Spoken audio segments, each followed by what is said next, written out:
supplémentaire des intellectuels congolais le malheur de la République démocratique du Congo.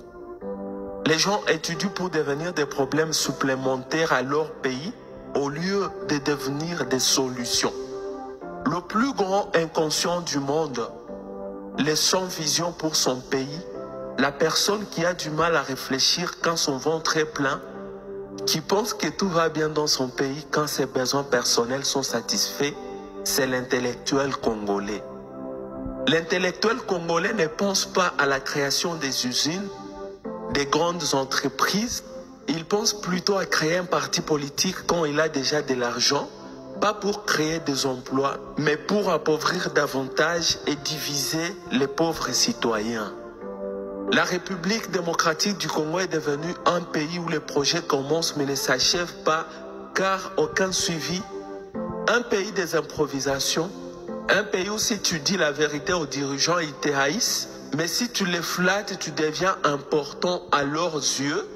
Un pays utile quand il s'agit seulement de gagner de l'argent. Mon pays n'a pas de système politique de gestion. Même les frontières congolaises sont gérées de manière à énerver toute personne qui a de l'intelligence. Les institutions de l'État sont comparables aux personnes aveugles. Les aveugles savent qu'ils ont besoin d'argent, mais ne savent pas de combien ils ont besoin, ni quoi en faire. Ils peuvent en avoir suffisamment, mais doivent être sales et mal habillés sans qu'ils ne sachent, pourvu qu'ils n'aient pas faim. Croyez-moi, c'est le gardien de l'aveugle qui bénéficie des avantages de l'aveugle plus que l'aveugle lui-même. La RDC est devenue comparable à une personne débile. Une personne débile fait rire tout le monde, mais jamais son propriétaire. Dans mon pays, même les universités où l'on est censé avoir des personnalités avec tous les titres et qualités possibles sont gérées comme des buffettes. Au XXIe siècle, les universités n'ont même pas un système national de gestion pour échanger des informations, vous imaginez. C'est pourquoi les étudiants changent des universités comme des habits après avoir commis des bêtises. C'est pourquoi vous ne pouvez pas certifier un relevé des cotes d'une université congolaise. Même avec le système LMD, vous n'aurez résolu aucun problème tant que le mode de fonctionnement n'aura pas changé. À cause des intellectuels, la République démocratique du Congo est devenue le pays qui ne vous encourage pas à étudier. Mais après avoir étudié difficilement et dans des conditions inhumaines, car c'est le cas dans mon pays, on vous exige une expérience professionnelle de 10 ans ou plus avant d'occuper une fonction, sachant que vous n'en avez pas. Une façon de condamner la jeunesse à ne pas s'épanouir. Et pourtant, l'expérience professionnelle d'un intellectuel congolais est comparable à un homme qui, à force de boire de l'eau pendant plusieurs années, il part se plonger dans un lac pour nager. Nous savons tous que c'est la noyade qui doit suivre. Les intellectuels congolais ont des expériences dans les vols, dans la routine, dans l'inacceptable. Bref, les pays favorisent ceux qui les détruisent. Imaginez des grands hommes d'un pays comme la RDC, où il y a toutes les ressources naturelles possibles. Ils portent des vestes fabriquées en Turquie, des téléphones fabriqués en Allemagne, des chaussures de l'Italie, chemises de la France, véhicules du Japon.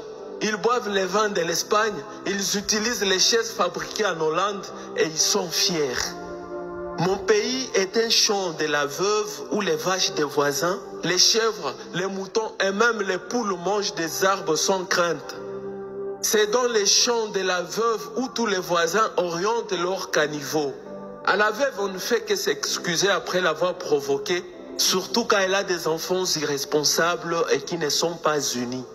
Mon pays a eu le malheur d'avoir des intellectuels qui ne s'identifient pas en fonction de leur pays, mais plutôt en fonction des hommes politiques. Celui qui passe son temps en train de se saouler et ne sait pas investir, c'est un professeur congolais en économie. Celui qui passe nuit dans une maison où l'électricité ne vient que 4 jours par semaine, c'est un professeur congolais en électricité. La RDC est le seul pays au monde où tu verras un entrepreneur créer une entreprise et même des emplois, mais l'État l'aide à tomber en faillite. L'intellectuel congolais n'est pas loyal. Il est comme un chien. Si tu lui donnes un os, il sacrifie celui qui l'a élevé. Les intellectuels congolais, dites-moi, comment vous sentez-vous quand vous affichez des programmes, des jours, des audiences, mais vous ne venez même pas au travail ces jours-là, et si vous venez, vous dites que vous n'allez pas recevoir? Comment vous vous sentez quand vous invitez des gens à venir vous saluer au travail afin qu'ils découvrent que pour vous voir, on complète une audience, même quand vous n'avez rien à parler par rapport à votre travail? Comment vous sentez-vous quand vous voyez des banques qui fonctionnent en République démocratique du Congo?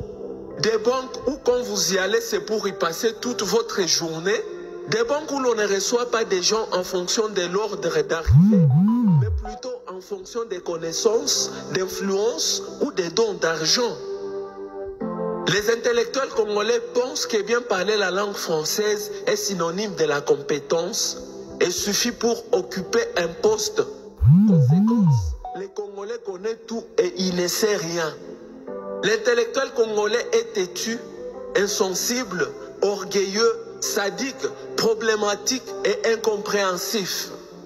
L'intellectuel congolais ne supporte pas qu'on joue avec sa femme ou ses filles, mais c'est lui qui s'amuse bien avec les femmes et filles d'autrui. Les écoles les plus étonnantes, les plus destructrices, se trouvent en République démocratique du Congo. Tout ça à cause de vous, les intellectuels. Le pays qui aspire au développement dans ce monde, mais ne pense pas à la construction des routes, qui est le point de départ pour tout développement, c'est mon pays.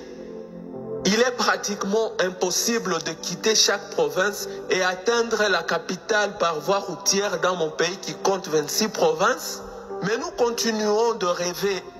Toutefois, depuis des décennies, les dirigeants ne pensent pas à construire des routes, mais ils savent distribuer des véhicules aux honorables qui ont déjà tout, aux professeurs d'université, aux athlètes, dans une capitale où les embouteillages énervent déjà tout le monde.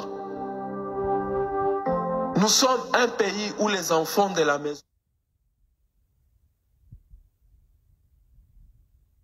Un pays où les enfants de la maison se font la guerre au moment où les étrangers nous prennent tout. L'intellectuel congolais, c'est la parfaite définition de la honte.